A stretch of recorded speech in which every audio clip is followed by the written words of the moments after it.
The winter of 2021 in Buffalo came mildly, with only a few inches of snow in November and December. Tempted by the mild weather, my neighbors and I speculated that perhaps the scourge of global warming had finally defeated the brutal lake effect that ravages us every year. It wasn't serious. January brought sub-zero temperatures and more than 50 inches of snow and sleet.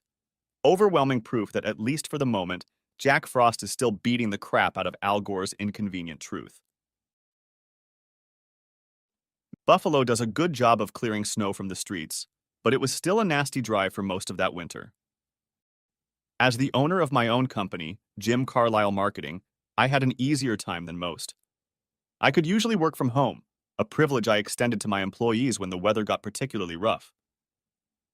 Our specialty was producing engaging, somewhat truthful paid articles that presented our clients in a new and surprising light. For example, one of our clients was Timber Valley, a local retirement village. Instead of focusing on the facilities, pools, art rooms, and semi-independent apartments, as usual, we commissioned articles about the link between exercise and delayed aging and illustrated them with photos of Timber Valley residents ziplining, jet skiing, mountain hiking, and other strenuous activities. In the first quarter after our articles were published, sales increased 5%. In the second quarter, we began offering discounts for extended family members, and sales increased 9%.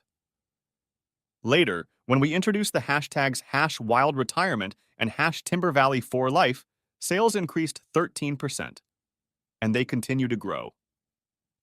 My job isn't rocket science, but I think it's fair to say that it takes a special kind of weird brain to position the death waiting room as life's next adventure for the Woodstock generation. Fortunately, I have such a brain, and I seem to attract similarly weird people. Together, we've turned daydreams that nearly got me kicked out of 6th grade into a career that recently crossed the six-figure line. And that doesn't mean I spend all my time with my head in the clouds. My job relies on picking up small details and building stories around them, so I like to think I'm on top of things, at least until I let my mind wander. Which, admittedly, I'm prone to. My wife Linda, on the other hand, has always had her feet firmly on the ground. As office manager at Sprague, Sprout and Screwy, one of Buffalo's largest law firms, she had to manage a herd of overly ambitious and anxious lawyers into something resembling a functional firm. I was a little nervous when she started working there. Legal ethics is more of a joke than a strict rule, and I'd heard too many stories of workplace shenanigans. But her first office Christmas party put my mind at ease. It soon became clear that while Linda was essentially a stay-at-home mom to an office full of stoned bonobos at Spanish Fly, she viewed her charges with a kind of disgust and bewilderment. Linda had to be in her office from 9 to 5, regardless of the weather, so I was the one who walked our kids, Emma, age 8, and Tommy, age 6, to school in the mornings and picked them up in the afternoons. By default, this meant I was also the primary parent, the one who handled doctor's appointments and teacher conferences, organized cupcakes for birthdays, and transported the kids to playdates. I usually treasured that. My dad missed most of my childhood, and I considered myself lucky to be able to see my kids grow up. But it wasn't always sunny and rosy. That winter, due to school closings, I spent a lot of my time as a stay-at-home dad, tormented by the muffled sound of Frozen coming from the living room, and repeatedly having to interrupt my work to serve snacks, resolve conflicts, and tell stories to a couple. Despite my best efforts to get the kids out into the yard, the icy temperatures and huge drifts of snow usually kept us skulking inside. By the time Valentine's Day loomed on the horizon, I began to understand in a new way why the Donner Party ended the way it did. I think maybe it wasn't just the food. Linda was feeling a little better about her job. At least she could spend the day socializing with adults. But I could tell the walls were closing in on her as well.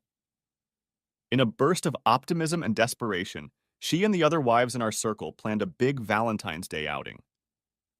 The women got down to business. They bought new dresses, took care of childcare, made reservations at a first-class restaurant, and found a club known for good cocktails and great dancing. It was to be a grand celebration of getting through the harsh winter and a little energizer to get them through to spring. Linda rolled the dice when another storm hit, dumping a ton of snow and shutting down half the city.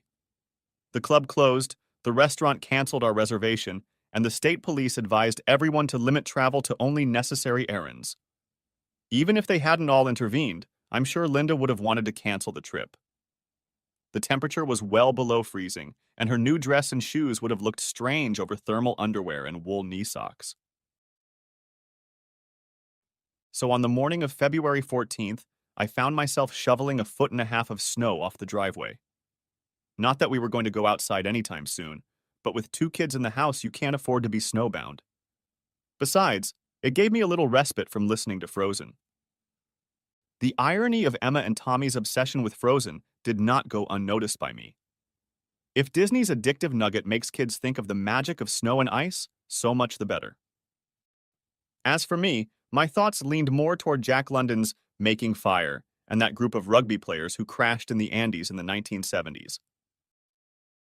The snowblower was in the repair shop that morning, and I imagined myself slaving away in a windy prison. Jimmy DeFriend's muscles tensed as he pushed his battered shovel through the snowdrift. "Cold enough for you, Red?" He turned to his friend, who was digging his own ditch in the pleasure yard. "No, Jimmy. I like it a few degrees colder," replied Red thoughtfully. "It makes me feel fresh and young, like beer in the refrigerator." Hadley, the toughest cog in Shawshank, shouted at them. "You're not at a tea party, ladies. Less talk, more shoveling." Red and Jimmy got back to business. "Cranky, cranky," Jimmy muttered loud enough for Red to hear. "Like he's cold or something." Red coughed what sounded like a giggle. "No, Jimmy. Hell doesn't get cold." Jimmy DeFriend shoveled the snow and smiled his enigmatic smile, thinking of the Rita Hayworth poster hanging in his cell, fluttering in the icy draft. I must say that by mid-February, even my daydreams had become a little gloomy. Tapping my shovel on Linda's bumper, I cast an angry glance at the sticker she had affixed. "A woman needs a man like a fish needs a bicycle." Damn Gloria Steinem. Look, I get this Steinem plea. A man basically needs food, shelter, air, and, at least in Buffalo in February, a very warm coat. But love, romance, not so much. You don't need them to survive, or to define yourself as an independent being in this world. But Lord, you start your negotiations with the phrase, "I don't need you"? Imagine starting a work meeting with the words, "I don't need you for shit." Whether it's true or not, it gives the impression that you have no intention of building a relationship. When Linda put a sticker on her car, I printed out a couple dozen that read, "A man needs a woman like a lobster, needs a chainsaw," and stuck one on the back of my Ford Expedition. I think she got the point but didn't see the irony. Truth be told, Linda has no tolerance for irony. She's smart, loving, and has a great sense of humor, but sometimes she gets carried away with phrases like, "The future is women," "My body, my choice." Act with the confidence of a mediocre white male. "A woman's place is in the House of Representatives and the Senate." It's not that I completely disagree with her slogans, although "the future is for women" really pisses me off. I'm for bodily autonomy, equal pay, equal political power, and equal opportunity. I'm proud of my mother and grandmother, who went to college, had great careers, and fought prejudice in the workplace. And, as the father of a little girl, I am ready to challenge anyone who tries to deny Emma any opportunities. At all. Seriously, if the kid wants to be a welder, I will buy her an acetylene torch. But sound us versus them arguments tended to creep into Linda's worldview. Sometimes, instead of seeing herself as an advocate for equality, she behaved more like a suicide bomber on the front lines of the battle between the sexes, desperate to show that she was a totally independent woman who would not bend to the needs of any man. As the man closest to her, and as the guy who sometimes had to ask her to bend to the needs of our family, I sometimes felt like I was being forced into the role of adversary rather than ally. Plus, the joking "I hate boys" got on my nerves. This kind of faux feminism started going out of style about a decade ago, but don't tell Linda about it. Seriously, don't tell her. I've tried it, and it's no fun at all to be in the position of a man explaining feminism to his wife unless you have a very comfy couch. Fortunately, such arguments were rare. We were mostly lovers and confidants, ardent fans and best friends. We shared household chores fairly. I was better at cooking, she was better at laundry. We both hated vacuuming and kept the house in order. Given my flexible schedule, I was usually babysitting, which I enjoyed, at least when we weren't snowed in. Speaking of which, I was also in charge of snow removal. And after the driveway was shoveled and I warmed up a bit, we were both going to spend an hour or two riding around the yard with the kids. Valentine's Day downtown would be lovely, but as I thought about how I'd be sculpting igloos and snowmen with Linda, Emma, and Tommy, I had to admit that my life couldn't get any better. Next chapter. Linda was determined, so I wasn't surprised when she, Dee, Jane, and the other wives moved our Valentine's Day party, dubbed Goodbye February, We Won't Miss You, to the last day of the month. The new and improved plan was even more ambitious. In addition to dinner and dancing, we were going to spend the night in a nearby hotel. Linda decided that even if the restaurant and club closed, it would be good for us to spend the night alone in an unfamiliar bed, doing things that would scare the kids. I was in complete agreement. By the end of February, I would have gladly given the finger for the chance to savor overpriced beer and roasted cashews and honey from a wet bar in a room where they weren't spinning Frozen. It says a lot when a hotel room picnic starts to feel like a combination of Nirvana, Shangri-La, and the last 5 minutes of 2001, A Space Odyssey. This time, the weather favored us, giving us a couple of days when the temperature rose to a, relatively, pleasant 30 degrees Fahrenheit. Linda was able to shed her long underwear, and her blue sleeveless dress was a vivid reminder that underneath all those winter layers, my wife is a goddess. I wasn't too bad myself. Although I'd only been to the gym a couple times since early January, shoveling snow is a great workout, and I looked pretty solid in my best suit. The evening started off beautifully. We had survived most of the winter, the kids were fine, work was great, and we were in love.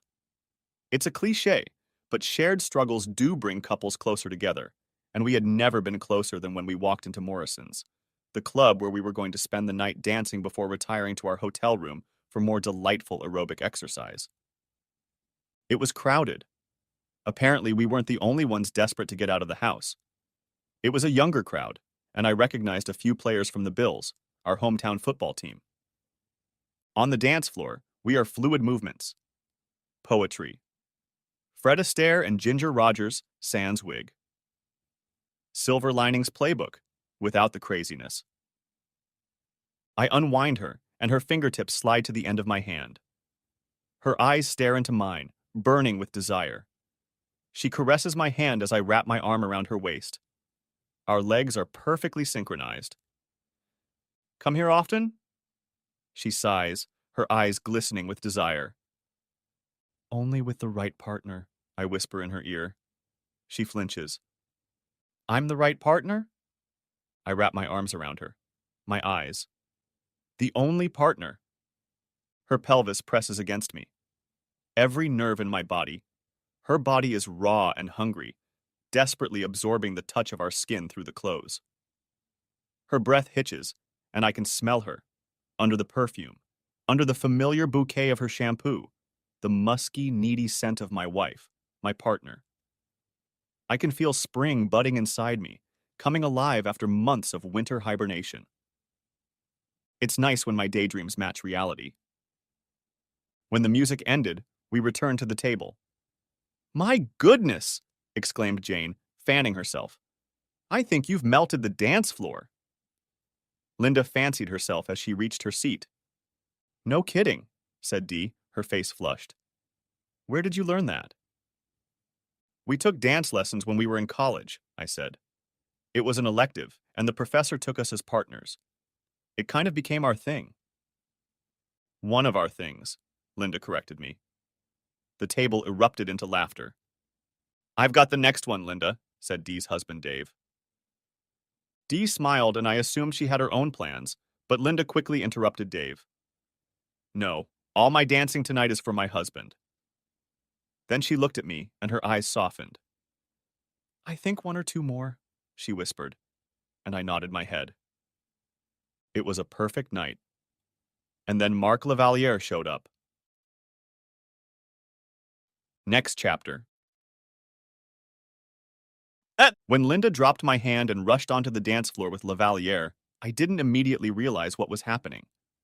At first I thought it was a joke, that she'd turn around, come back and say, "Just kidding, baby, let's get out of here." But then she didn't.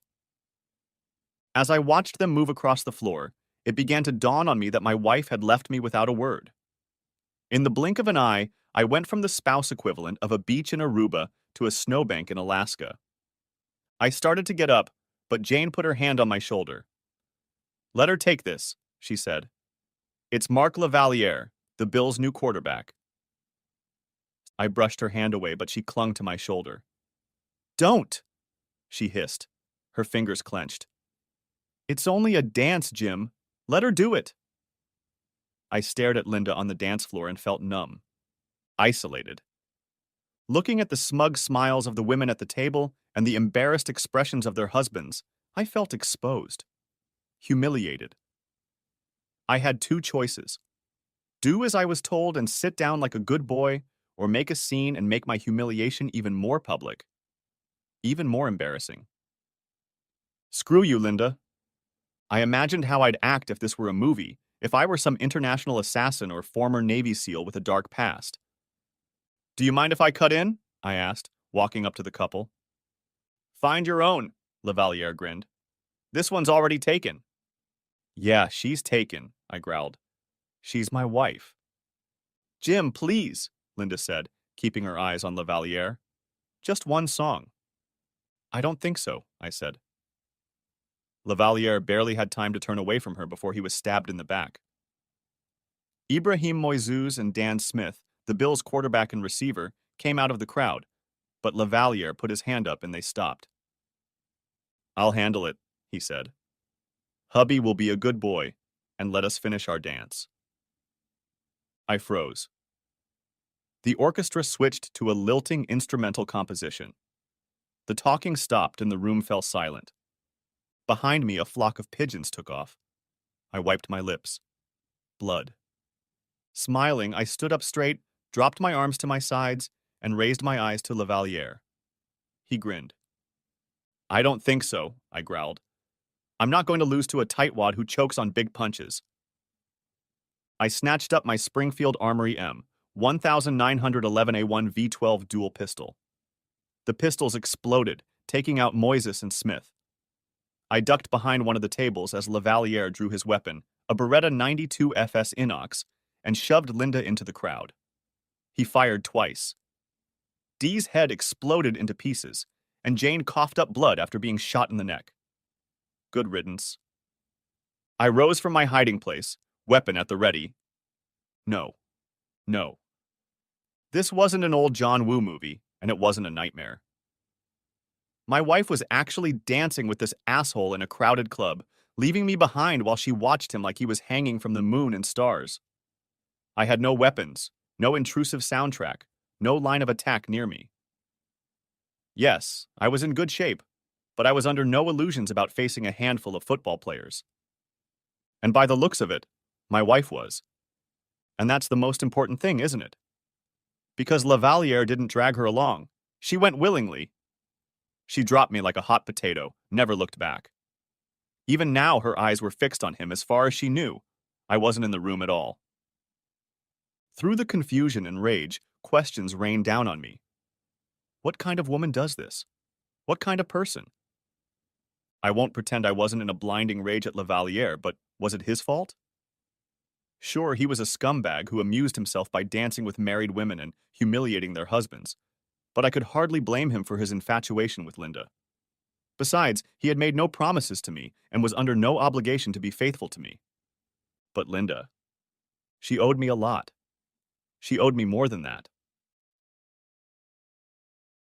Watching her on the dance floor, I saw something, and so clearly that I wondered why I hadn't noticed it sooner, in all the other arguments and petty squabbles that had marked our time together. Lavaliere wasn't my opponent. Linda was. She had made herself my adversary. Even if I had a formidable weapon in my hands, a soundtrack playing, and a line of offense behind me, or, at the very least, If I had grabbed one of the knives from the table and stuck it between Lavaliere's ribs, I still wouldn't have won. Linda decided to do just that, decided to put a few dances with this manicured dirtbag above our marriage. She decided she was an independent, strong woman who needed a man. Her man, like a fish, needs a bicycle. She created the problem. I couldn't solve it for her. She had to choose her marriage and me, whatever it was. She had to bend. If she didn't, we would break. So I sat and pondered and thought dark thoughts for 2 songs while the others at the table made lame attempts at conversation. I saw Lavaliere nod to the bandleader, and I saw him nod back. The third, fourth, and fifth songs were slow dances, and they were all performed one after the other. Lavaliere's dance with Linda was a parody of ours. Instead of our graceful seduction and flowing movements, his dance was a dance of dominance, with a man stomping across the dance floor to seize control of the woman. Linda didn't seem to mind. Apparently, a little toxic masculinity was in order, as long as she was the belle of the ball. Finally, Lavaliere nodded to the bandleader, and the music changed to something more rhythmic. He and Linda stepped out of the embrace, and he leaned over and whispered in her ear. Her smile widened. With one last squeeze of her forearm, he released her and headed to his table. She turned to me, and for the first time since that asshole had dragged her out onto the dance floor, I saw her eyes.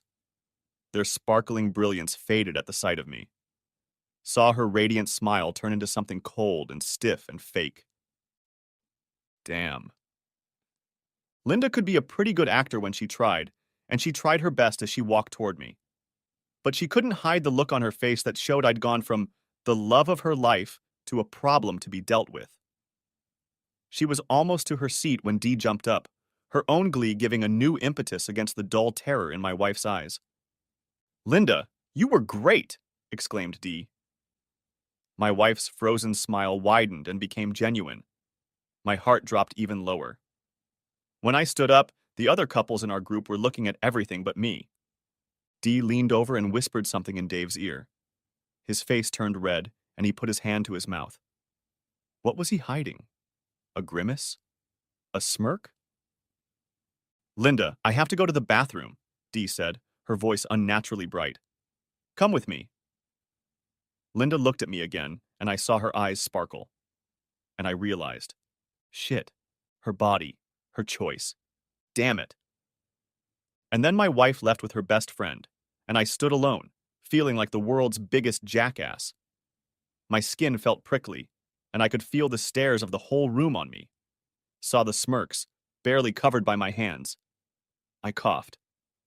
"I'm sorry," I mumbled. "I need a drink." "Jim, began Dave. "Don't," I growled. "Don't say a word." His eyes widened and he went back to looking at the glasses on the table. I don't know what he saw on my face, but I felt a ripple of grim satisfaction. Our friends were silent as I left. It had been a busy evening, and the bartenders were in a hurry to fulfill all the orders, but it didn't matter. The last thing I needed right now was another overpriced gin and tonic. From the bar, I had a good view of the back of the club. Moises and Smith turned down a hallway and passed the restrooms. "Shit," I muttered as Dee stepped outside. She was scanning the crowd, looking for me. I wasn't hard to find. There weren't too many guys making their way across the dance floor, heading toward the back hallway. But by the time Dee saw me, I was practically on top of her. "Jim!" she exclaimed. "Not now, asshole!" I shoved her out of my way. At the end of the hallway, the exit door was already open, and I saw Linda rush out into the parking lot, Lavaliere following her. 2 linemen were blocking the door. I lunged at them. I may not have been a John Woo character, but I was furious. "Hey, Linda!" I bellowed, pushing my way past Moises and Smith. "Hey, bastard!" I shouted. Lavaliere must have recognized the name, because he turned to me and already had his hands up when I came at him. He shoved me hard, and I had a split second to see his smirk before I punched him in the face. I felt something snap in my hand as I prepared to throw another punch, but suddenly my hands were pinned behind my back. "Bastard knocked me down," someone behind me said. "The guy's got talent." Lavalier rubbed his jaw. Not bad, he smirked. Not good enough, but not bad. He turned to Linda. Go to the car, to the white Escalade. Mark, it's okay. I'll be there in a second. I looked up at her, saw her wide eyes. Then I saw the calculation in them. Her body, her choice. She turned away and started walking toward the car. Linda, shouted I. She slowed her step. Last chance, Linda, I said. She started walking faster. Go home, Jim, she called over her shoulder. Screw you, Linda. She was almost to the car when Lavalier's fist smashed into my face. It hurt a lot. But it was nothing compared to what I felt when I saw her running away. He hit me again, and a wave of agony swept through my head, drowning out everything in its path. I felt dizzy, and it became too heavy to lift. 3 on 1, I muttered, trying to focus my eyes. If it makes you feel any better, we'll be 1 on 1 in my bedroom tonight, Lavalier grinned. He punched me again, this time in the side, and my breath caught. He laughed. Don't worry, I'll bring her back tomorrow. Don't worry, I sighed. A woman who has fun with a piece of shit like you isn't worth much. I tried to lift my head, but it was still too heavy. Don't kill him, Lavalier called out from a distance. Then I was dragged back to the club. I threw my head back and saw Linda and Lavalier in the car, their lips already locked together. I think her head was already on its way to his lap when Morrison's back door closed and I was plunged into darkness. Next chapter. When I woke up, I was alone. I opened my eyes. Darkness. A blurry red light. The smell of stale beer. The back hallway at the Morrisons. I closed my eyes. Opened them. A red light was flashing under the exit sign.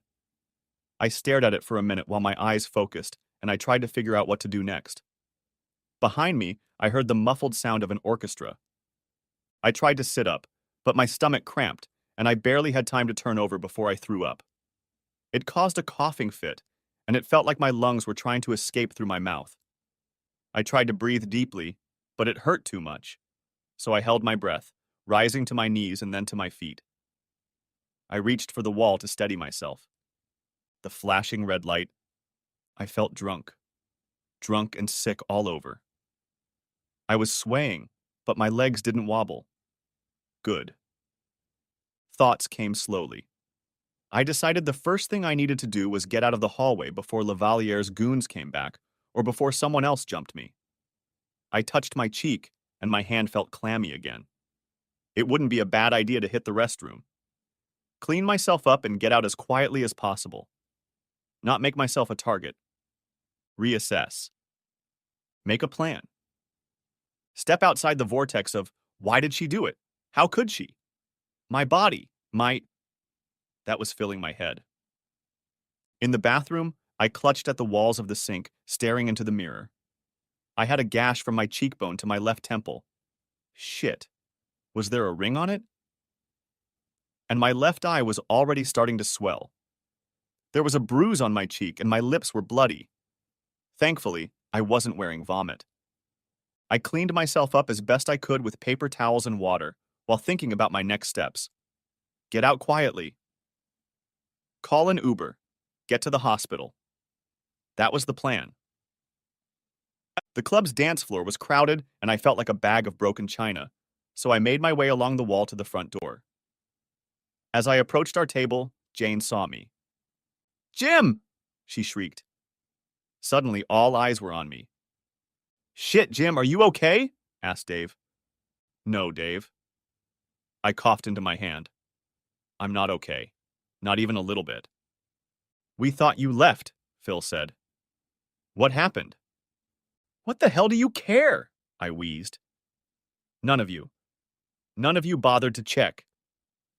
Dee was the only one not looking at me. You knew, didn't you? I whispered. You helped her sneak out. Left me bleeding on the floor. You dirty goddamn slut. I didn't usually use language like that, and there was silence at the table. Jane's jaw dropped, and Barb looked like someone had slapped her. Dee threw her head up, her eyes blazing. "Hey!" exclaimed Dave after a moment. "That's my wife!"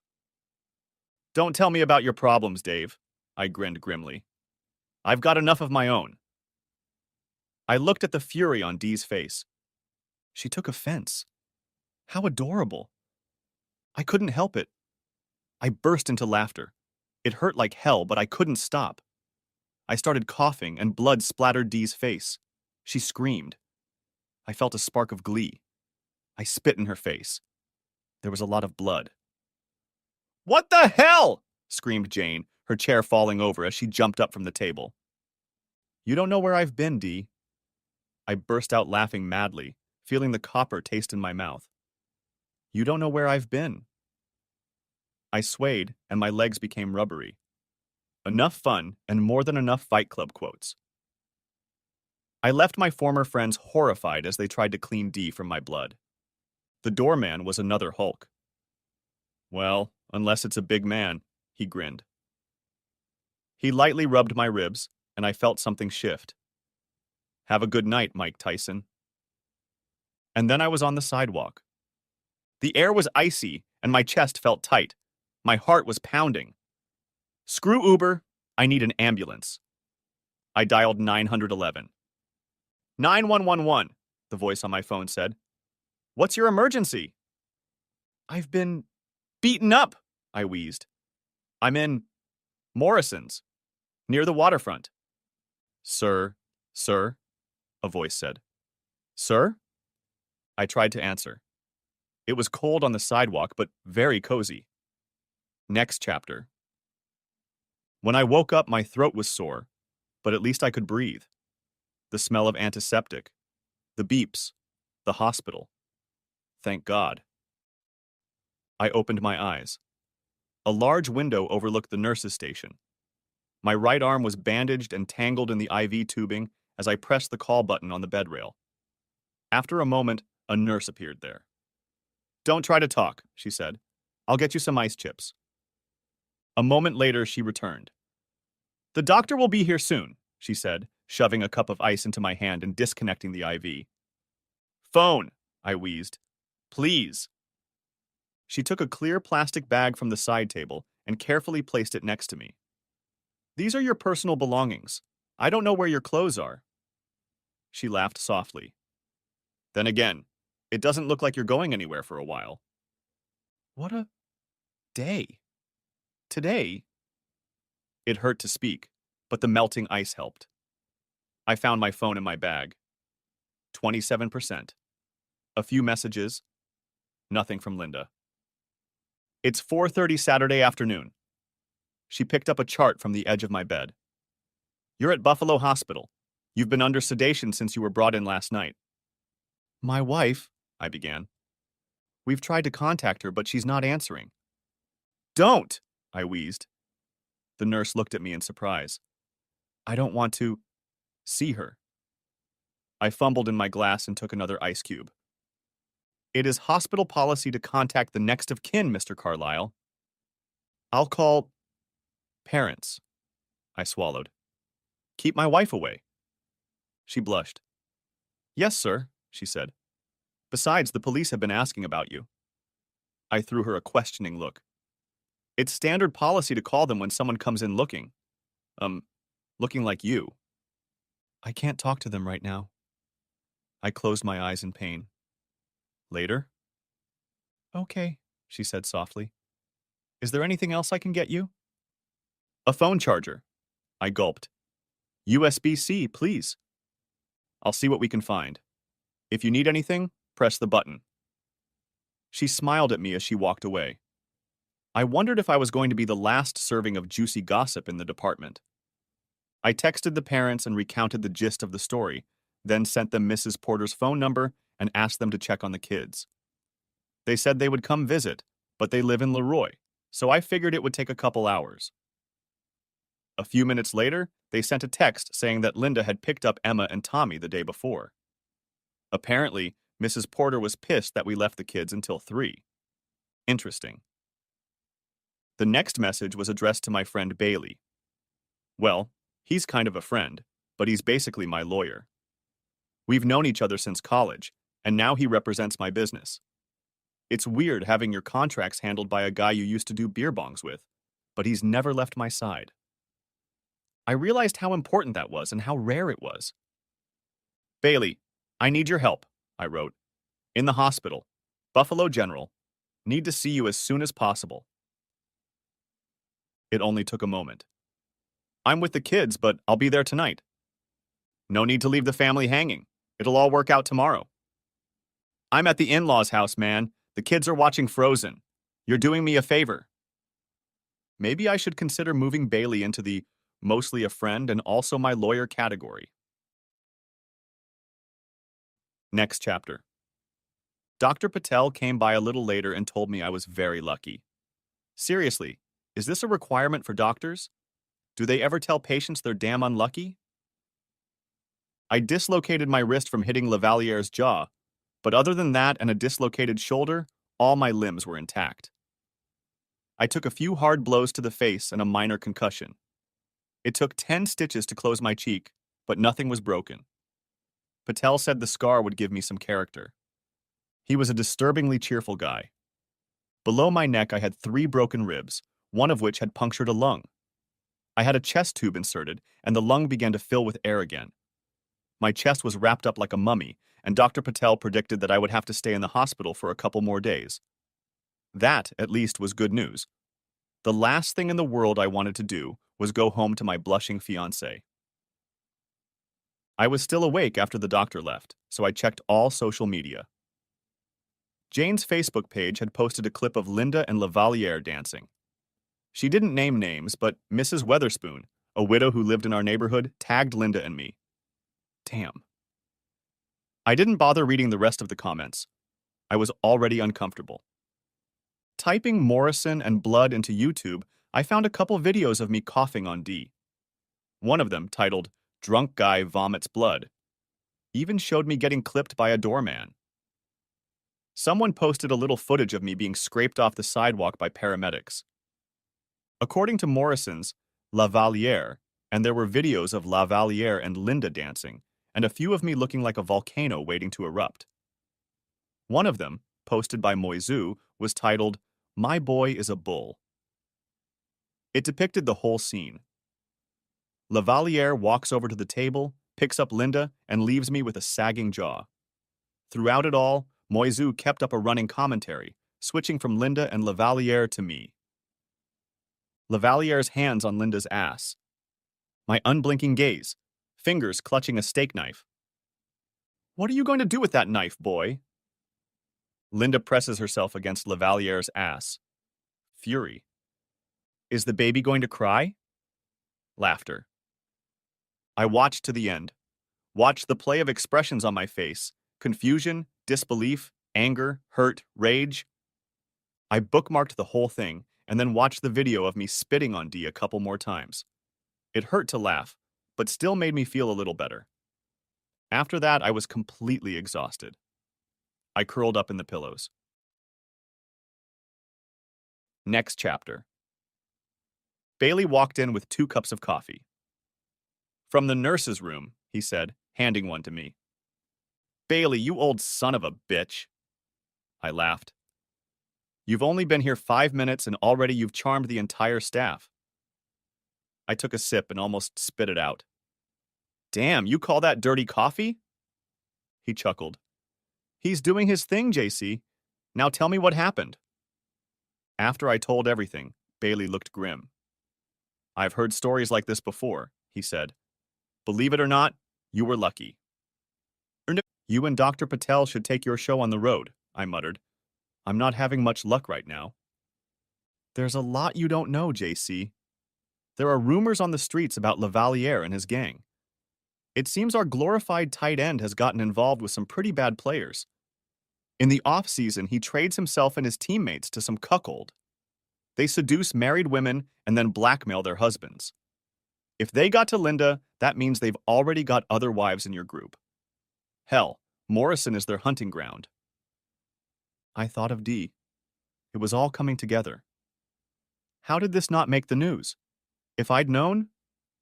Everyone knows, JC.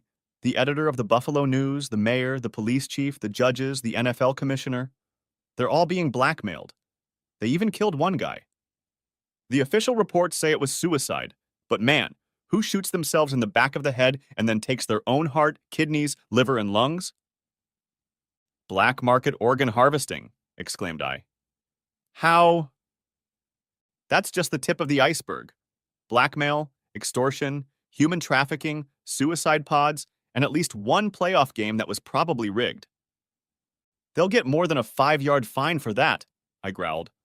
What can we do? Well, there's a camp out west. I can send you there to keep you safe. Next chapter. When I woke up, I mumbled something about not wanting steak. It took me a minute to realize that I was still in the hospital, that Linda, for all her cruelty, was probably not a murderer sent to put me in a cage with a rooster, and that I wanted a cup of coffee. By the time Bailey and my parents got to the hospital, the nightmare had dissipated, and I was feeling much better. I waited until everyone was gathered. I only wanted to tell the story once. Mom and Dad had a hard time believing me, but social media left no room for doubt, and neither did my medical records. Say what you want about hospitals, but they do a great job of deciding if someone beat the crap out of you. Too bad we don't have videotape of them beating you up, JC, Bailey said. Sorry we didn't film it, dude. I coughed. Maybe if I'd been a little more warned. My dad gave me a regretful smile, but my mom looked shocked. I remembered the flashing red light in the back hallway. Hey, is there any way to get the security footage inside the club? Not without a court order, no, Bailey said. But if we can prove that a crime was committed... Well, I certainly didn't commit it myself, I said. You know, the cops came by earlier, but I still wasn't home. Can I file a police report? That would solidify my claims about Lavalier, Moises, and Smith. That's a good start, he said. I'll give them a call. If you don't mind, we can talk to them tomorrow. That'll work. And, you know, if we need proof, there's always my face. I'm pretty sure Lavalier's bare knuckles didn't tear my cheek. Maybe he was wearing a ring. Maybe a Super Bowl ring? Pondered Bailey. Lavalier has one. He was in Kansas City before he was traded. That could be something. That's what I was thinking. I remembered my dream. What if it was a conspiracy, Bailey? He looked at me cheerfully. Look, I'll bet you anything that this isn't the only time Lavalier has done this. 1, he signaled the team leader. 2, Moises pointed the camera at me before Lavalier even approached the table, which tells me he knew what was going on. 3rd, how well they knew the place. How did Lavalier know about the emergency exit? How did he guess to grab Linda coming out of the restroom? Why were the other football players there? Hell, man, if I hadn't been watching from the bar, they would have gotten away clean. So you're assuming that... What? Lavalier goes to this place regularly, steals some poor bastard's wife. He noticed the look on my face. Sorry, man. Basically, he picks up some poor bastard's wife, slips out the back door and takes her home. More or less. If the husband catches them, like me, he gets a whipping. Meanwhile, the club gets prestige from having famous football players hanging out there. Bailey smirked. Famous? Let's not get crazy, JC. It's the Bills. I grinned back. Okay, smartass, regionally famous. Anyway, Lavalier advises the band leader to pick some slow songs to aid in the seduction and keep his teammates close by in case things get out of hand.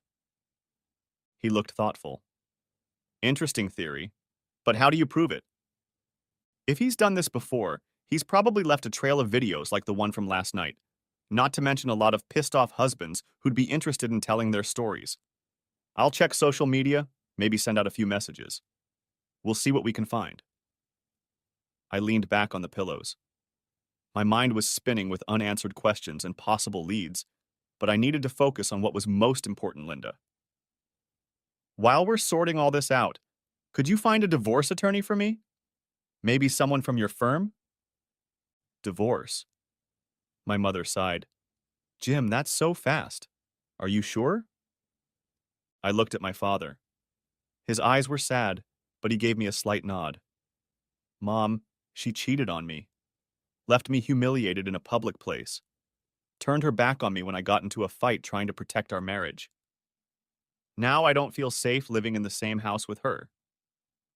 My mom's face went white. Jim, you don't think she would hurt me? Would let someone bully me so she could get her way? I closed my eyes, took a deep breath. Mom, I don't think. I know. I can't trust her. There was nothing to say after that.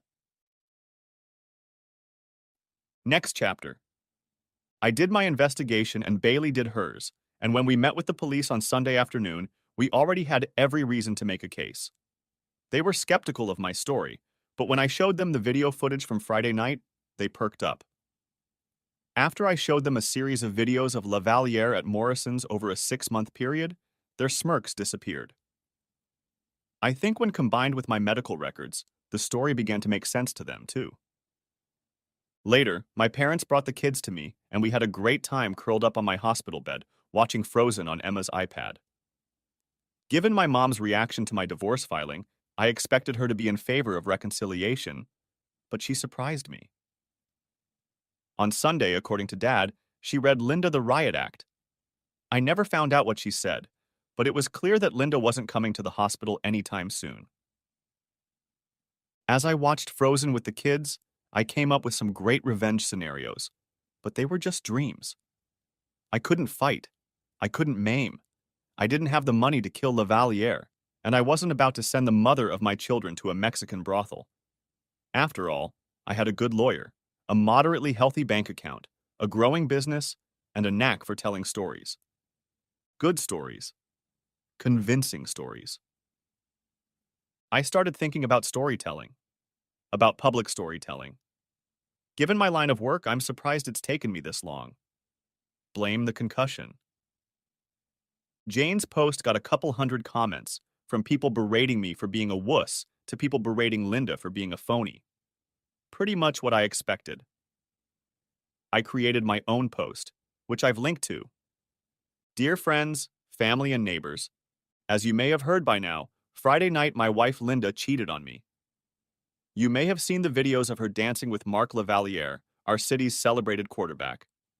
But those videos don't tell the whole story, and I believe you deserve to know everything that happened.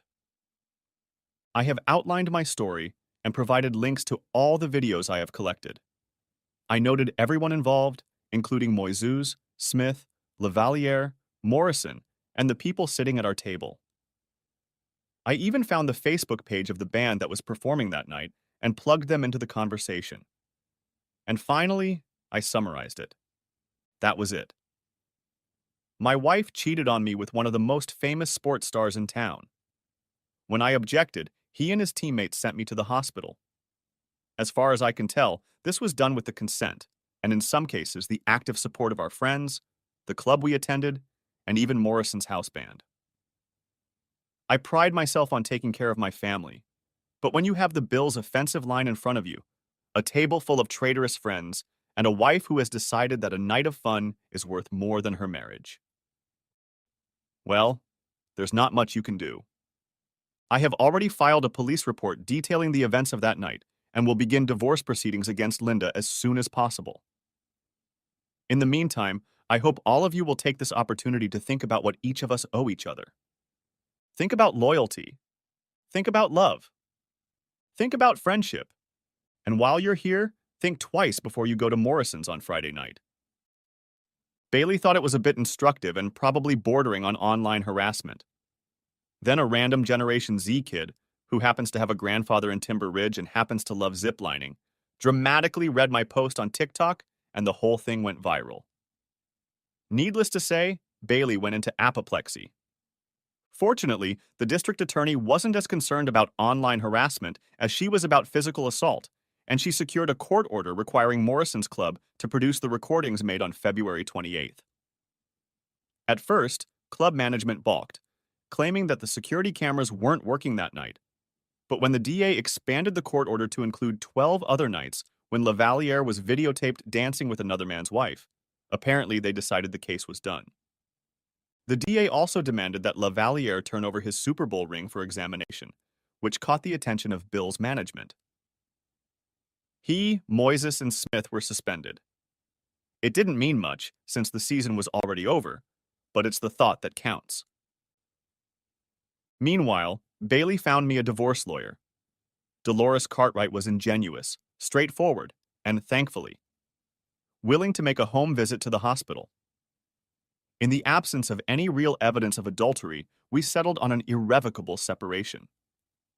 I asked for primary custody, the house, and full control of my business. In return, I offered all of our joint savings and agreed to assume full responsibility for the mortgage with the stipulation that we split the equity when Tommy went to college. According to standard calculations, there was virtually no child support or alimony. It was a generous offer, especially since I had not insisted that the district attorney charge Linda as an accessory to my assault. Nevertheless, the terms required Linda to move out as soon as I was fully recovered and able to care for the children. We agreed that if she resisted, we would reapply for cruel and inhuman treatment. Even if the judge didn't agree, it would definitely shake her reputation in the community. With Dolores's guidance, I closed our joint credit cards, dropped Linda from my insurance, and did all the other little things one does when deciding to separate from a spouse. Linda and I had always kept separate bank accounts, at her insistence, so separating our finances was pretty easy. While I did all the legal paperwork, Linda went about her business. When my mom forbade her from visiting me in the hospital, she started complaining to anyone who would listen that I was doing her wrong. She also responded to my Facebook post, stating that she didn't know what happened after she turned her back on me in the parking lot and reasserting her right to enjoy the opportunity she had that night. I, of course, disagreed with that, as did almost everyone who commented on her post. I had a lot of fun reading the reactions, though it still hurts to laugh. Next chapter. After a couple of days in the hospital, Dr. Patel told me that since the morgue didn't need me, he was going to let me out the front door. I pretended to giggle and told him not to quit his job. While I was recovering, I stayed with my parents. Mom and Dad shuttled the kids back and forth a couple times, which gave me a chance to keep up with them, and watch Frozen a few more times. I'm not sure if it helped my recovery or not, but Emma and Tommy's presence definitely lifted my spirits. Lying in my old bed at Mom and Dad's house, I had plenty of time to reflect on my relationship with Linda. I realized that I had spent the last few years in some sort of self-imposed fog. Between the kids, work, politics, the weather, and many other things, I had chosen to overlook Linda's anti-masculine remarks, her bouts of condescension, her need for control, and a host of other little warning signs. I brushed them off as aberrations, when in fact they were a very real part of who she was. The person I thought she was would never do what she did to me.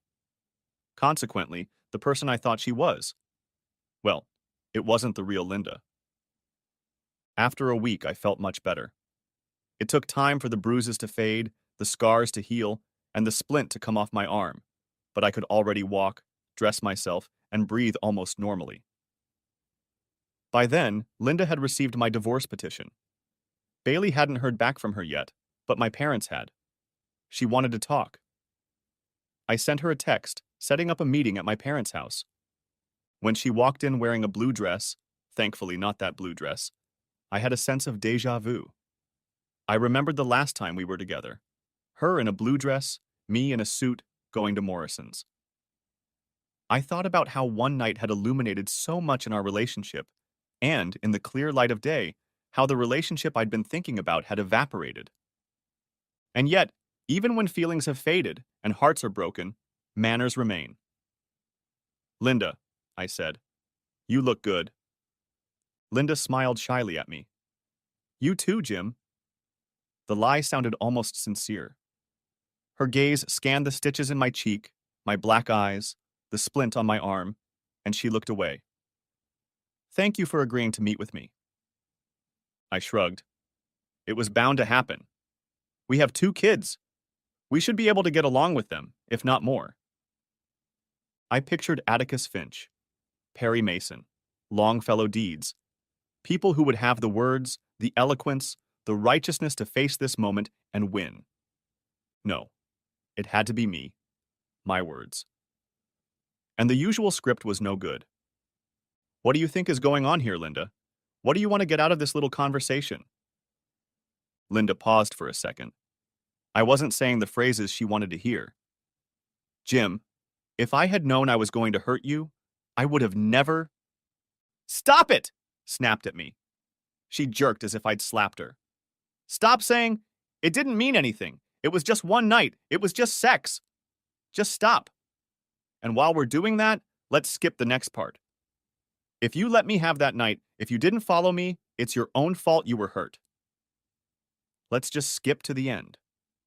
What is your ultimate goal? What do you want? Linda wasn't used to seeing this side of me. She blinked. I want you to come home, she said quietly, carefully. I want you to be with your kids. You can stop that too. You can't play the children or the loving wife card. While I was fighting for our family Friday night, you were running off with a big, strong jock and having fun with him in the car. Her eyes widened. Didn't think I'd seen that, did you? Congratulations, Linda. You got what you wanted. You hooked up with a football player and now you can brag about it to Dee and the girls. But you can't hide behind the backs of the kids just because you found out that the price of your big night is higher than you expected. Then I spoke the words I knew would really tick her off. Besides, it's not a question of whether or not I'm coming home. I will. The question is whether you will stay there. Jim, of course I'll stay there. Her eyes narrowed. And if you try to take the kids away from me, you'll lose. The wife always gets the kids. Everyone knows that. No, honey, the kids go to the primary caretaker. The one who makes lunches, takes the kids to school and picks them up. Goes to doctor's appointments and parent-teacher conferences. Which one of us do you think does that? She blushed with anger. I take care of our family. We do it together. We're equals. She had a look of triumph, as if she'd found the secret phrase that would make everything better. Equals. The problem was, our night at Morrison's had sucked all the magic out of that word. I sighed. You always said we were equals, partners. But you don't really see it that way, do you? I've spent years listening to your snotty comments about little boys being led around or having emotional depth like a cocker spaniel. And you always end with something like, but not you, honey. You're different. You're special. But you don't really believe that, do you? You believe you'll use the kids as leverage to get your simple-minded, slightly dumb husband to come home, and then you'll lead him around by the nose until it's over. I'm sorry, Linda, but steak isn't going to fix the situation. She tried to look smug, but she couldn't do it. Be realistic, Jim. You're going to give up everything. Your kids, your family, our lives, for one night? I snorted. That's the thing, Linda. I've never really had you, have I? Friday night proved it. I paused. Had I really wanted to get to this point? And then I saw the little smirk playing around the edges of her mouth that told me that after Mark, I would always come second. She was the alpha who could snag the football star, and I was the beta who was lucky enough to snag her. Screw it, why not? Her mouth dropped open. I'm sorry, Linda, but you're not the best thing in my life. Honestly, you're not even in the top 5. But you, she hissed. I shrugged. I suppose you may have loosened up for Marky, but I'd still be surprised if you were in his top 100. If I had to put money on it, I'd bet that the most exciting thing for him that night was that he took you away from me. I think he has some daddy issues, but that's just between him and his therapist. What? No, he picked me. I was the most beautiful woman there. You weren't some great conqueror. At best, you were a Friday night prize. The weekly trophy he gets for being the biggest, strongest jock in the house. I'm not a trophy. She blushed, furious. That's incredibly insulting. I chuckled. You're right, it is. But let's be clear, I'm not the one who made that argument. You did. Before tonight, there's no way I would have said you were some mindless prize that gets passed from person to person. I shrugged. But you proved me wrong.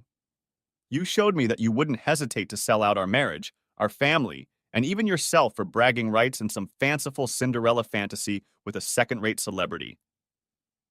Screw you, Jim. He was a trophy. He was the best man in that room, and I got him. You should be proud of that. Proud of your wife.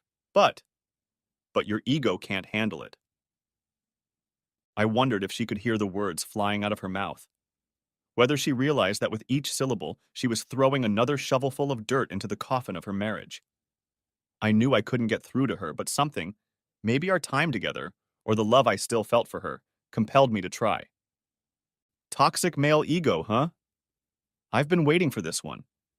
Is this when you start talking about how pathetic it is when men rely on force and aggression to get what they want? How weak we are. I smiled grimly. And what did you do to prove it? Turned your back on the man who took care of our family for 10 years. Clung to a muscular, handsome man who would do anything but drag you home by your hair. He didn't. I held up my hand. How many times have we talked about how disgusting it is when men use aggression to get what they want without the consent of those around them? But that's exactly what Marc Lavalier did on Friday. And you, a woman who preaches equality and claims to value commitment, you turned your back on your faithful husband and used toxic femininity to get what you wanted. Toxic femininity, she hissed. It doesn't even exist. Of course there is, Linda. What would you call it when a woman uses her body to seduce a random guy, even at the cost of her family? When she publicly humiliates the man she claims to love? Hides behind her children when it benefits her, but ignores them when they get in the way of her snagging a random stud? If that's not toxic, what is? It's not about toxicity. It's about choice. She straightened up. This was solid ground. This is about freedom. My body, my choice. Linda, let's ignore the fact that you're taking a slogan that was coined to support a woman's right to choose abortion and using it to justify having fun with a jerk who drives an Escalade. Let's just ignore that for a second. You're arguing that you have the right to pick up a guy at a bar, go home with him, regardless of my wishes.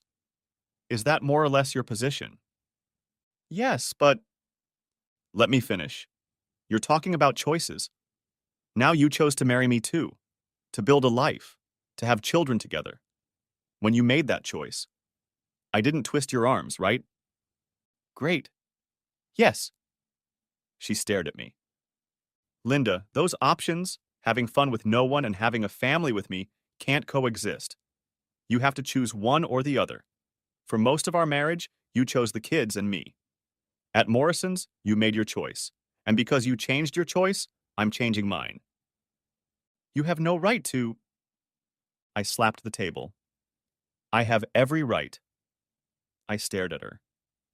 I also have the right to say, my body, my choice. I have the right to choose a woman who will stand by my side and defend our marriage. Who will give up fun with a handsome stranger in favor of a life she says she cherishes. Someone who shares my values and has a modicum of integrity. Screw you and your integrity.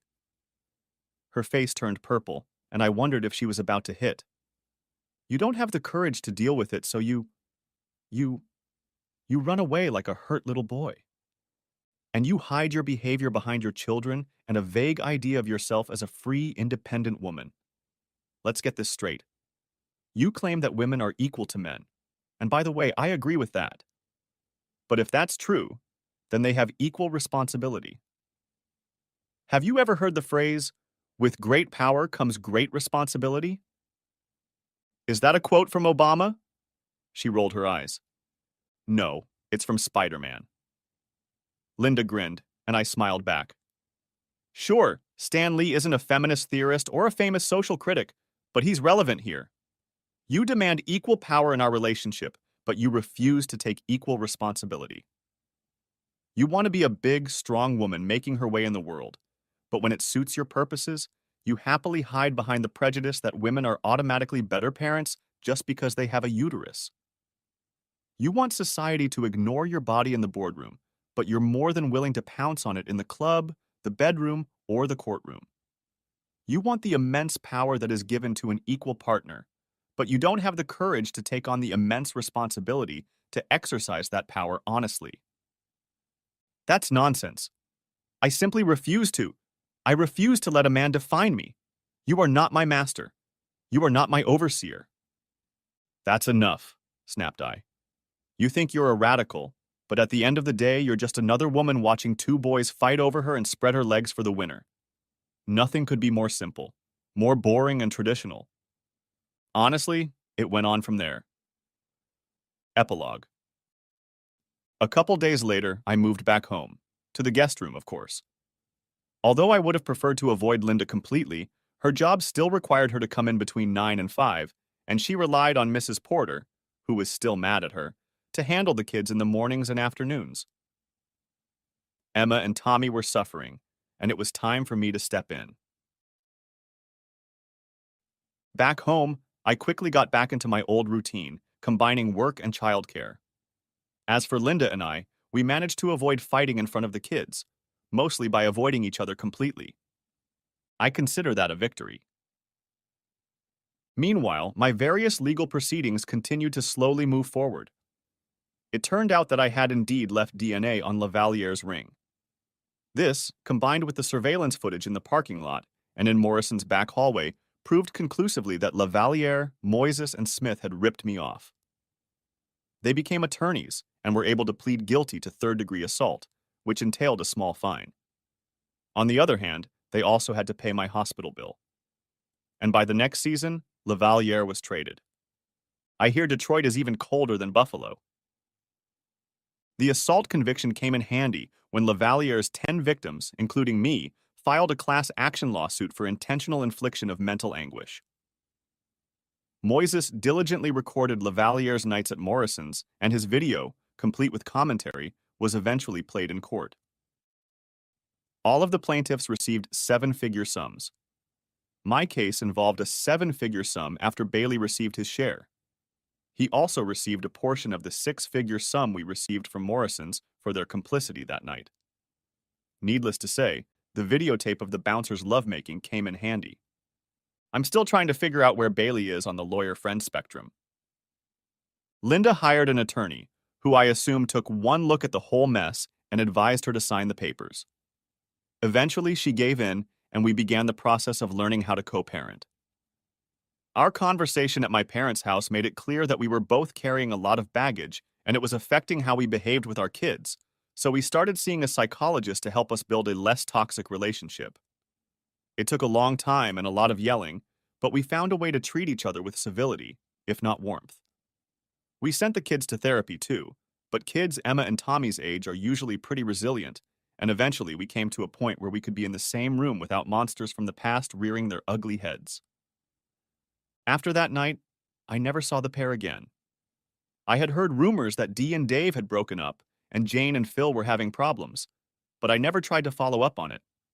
Frankly, I didn't care.